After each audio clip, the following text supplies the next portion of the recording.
Good. Governor, what's the biggest thing you hope people take away that you said tonight? You know, I hope what people take away from the debate was just sort of how Washington she was in it. I mean, it seemed to me like she was much more interested in talking about how much money I gave to some politician, or accusing Chuck Schumer of every evil in the world and everything. And it's just like, I don't understand that. I mean, it seems to me it's got to be much more about what you're doing for the people of Tennessee and addressing the issues you have. And it's just as I tried to say in my closing, I just think we got to get out of this partisanship and sort of jabbing at each other all over these little unimportant things, and get down to the business of what are you going to do about immigration, what are you going to do about health care, what are you going to do about some of the big issues in our country. Joel? Governor, this is the first time you said that you wouldn't support Chuck Schumer. Yes, sir. What's the rationale behind the decision, and how did you come to that? I mean, it's just what I said. I think it's exactly the way I feel. I think the place is dysfunctional, and I think the leadership in both parties is part of the problem.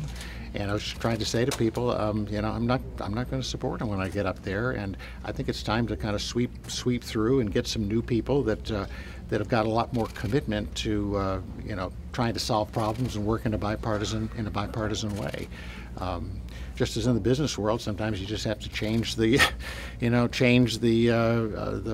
makeup around a little bit to get something to happen. I think we need to do that in the Senate and certainly throughout the Congress.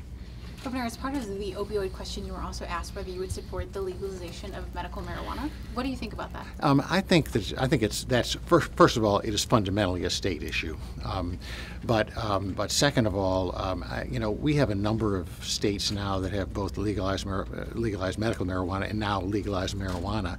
I think the right thing to do is to wait a little bit and find out what the implications of that are, and how it's working and what the problems are, and maybe consider that again a little bit further down the line.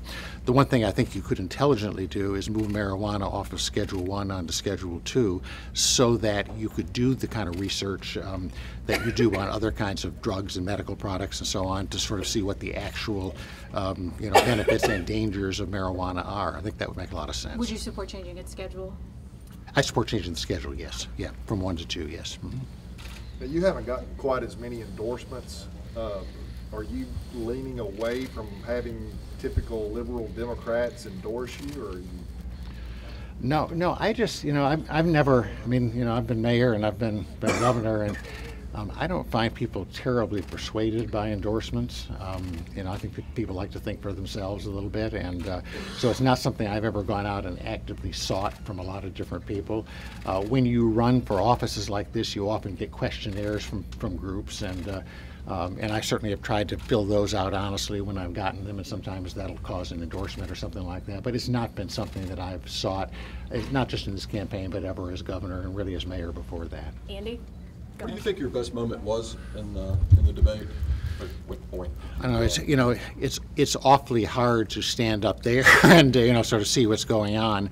I really tried to put into my closing what I thought the real differences between the two of us were, as succinctly as I could. And if I would ask somebody to remember a part of the debate, I'd say that would be the first one I would like them to remember, because I think I've really tried to capture what I thought the choice was. All right, everyone. Thank you. Thanks. Okay. Thank you all very much.